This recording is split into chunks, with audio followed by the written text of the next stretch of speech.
Alright guys, welcome back to the channel. My name is Highruler and today we have another New World update. This one is 1.0.2 and let's find out exactly what is in this update today. So first things first guys, New World Update 1.0.2 will release at 3 a.m. Pacific Time, which is 10 a.m. UTC on October 13th. There is expected to be about 5 hours of downtime for this patch guys, but obviously prepare for a little bit longer because we've seen with some other patches that it can go quite a bit longer than what they kind of suggest or say this will be downtime for this patch will be, right? So just, kind of take in mind that it does say 5 hours on their forums, though, ballpark for maybe like 7 hours at this point, right?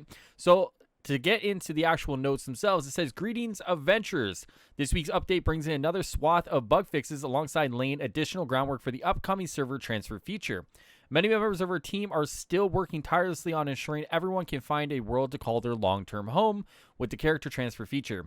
We'll have more information on our server transfers when they're ready. You can check out our forum announcement for the initial details. In the meantime, you can find a list of bug fixes we've addressed below." So for anyone who hasn't seen the actual update when it comes to server transfers, well, here you go. All right, so about 4 days ago, there was a post on their website talking about server transfers and what is all going to kind of happen when it comes to the server transfers. So let's get into exactly what is going on when it comes to those and all the details there. So it says, "Greeting adventurers. Our team have been working incredibly hard to get this feature tested into a place where we are confident that it will perform exactly as intended.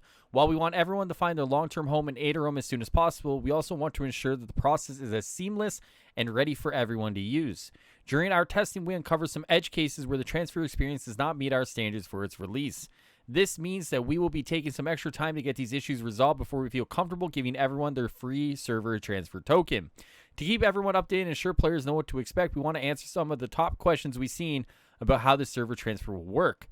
First one, how do I transfer my character? You need to log into the character, which means waiting in any applicable queues. Go to the in-game store where there'll be a new tab to claim your character transfer token. You need to leave your company. You need to remove any active trading posts, sell orders, and buy orders. Your character must be located in a sanctuary such as a settlement or outpost. What comes with me when I transfer? You will keep all your character progression. This is level, weapon mastery, titles, etc. You will keep your faction alliance and progress. You will keep your inventory and storage. You will keep all of your currency. You will keep your houses and housing decorations. You will keep all your quest progress. What does not transfer with my character? Your company membership needs to be terminated before transferring and will not carry over. Active trading posts, sell orders, and buy orders must be removed and will not carry over. Your friends list is world specific and will not transfer. Where can I move my character to? You can move your character to any world in your region, except you cannot move your character to a full world. You cannot move your character to a world in maintenance. You cannot move your character to a world set that you already have an existing character in already. Will there be opportunities to transfer again if I choose the wrong world, the world my friends chose filled up, or I regret choosing the world I transfer to?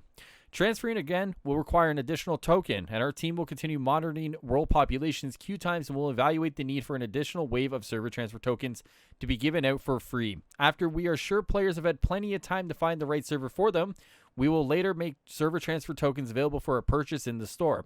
We will give notice ahead of time when tokens are changing to a paid service. We know that server transfers are highly anticipated and we are working diligently to provide the best possible experience for you. We appreciate your patience and anticipate transfers will be available next week.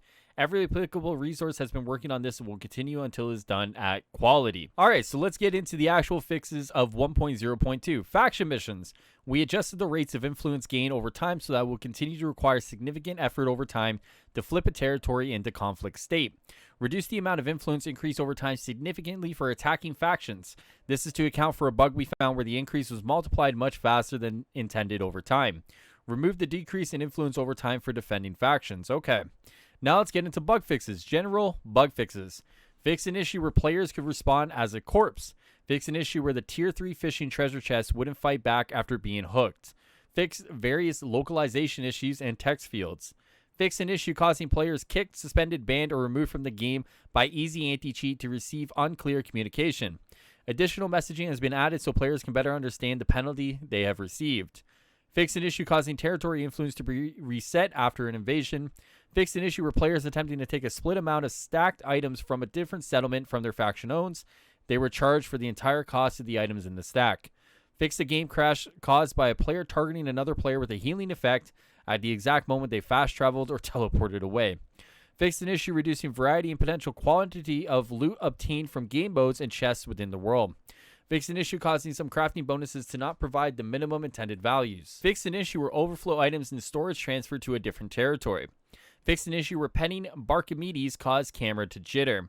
Fixed an issue causing the ice piling ability to not cool down appropriately. Fixed an issue where settlement storage could become massively overflowed by expired contracts. Fixed an issue where players' movement could stutter after becoming encumbered from logging. Fixed an issue where there are not enough chests at Hapless Homestead fulfill faction quest requirements. Fixed an issue causing players to randomly teleport. Fixed an issue where players disappear if standing still when a campsite turret blueprint is being held. Fixed a visual issue causing repeater turrets to appear as if they were firing projectiles at an angle that did not align with the turret. Fixed miscellaneous game crashes. Okay, cool. Now let's get into the AI fixes. Fixed an issue where Marsh Jaw respawns slower than intended at Flatfish Fishery. Fixed an issue causing certain bears to respawn faster than intended. Fixed an issue causing twice the intended number of boars to spawn at the Boar Shalom POI in Restless Shores. Store fixes. Fixed an issue where players could be prompted to purchase an item they had previously started the unlocking process on in the in-game store when trying to unlock another item immediately after. Fixed an issue causing store previews for skins to not work correctly when the player was actively wielding a weapon. Fixed an issue where the Righteous Guardian armor skin would not change color in war. Fixed an issue where the Runic Bear armor skin would not change color in war. You got a little bit of a, kind of error there. Fixed an issue causing incorrect poses when previewing store items. And that is it for the patch, guys. So obviously, one of the big ones that I think people are going to be waiting for is going to be kind of the report fix, right? Who knows how long that's going to be? Who knows if they'll even acknowledge it? But I know it's what a lot of people are waiting for at this moment. Though it does seem like there's some good fixes in here. But once again, the report and obviously no server transfers coming anytime soon, it looks like. So ideally, we get it sometime next week, or this week, I should say. But what do you think of the patch, guys? Does this patch solve any of the issues you guys are having in New World? Let me know in the comments below, and I'll see you guys the next time here on the channel. Enjoy the rest of your day, evening, night. Take care of yourselves. See you guys next time here. Later, guys.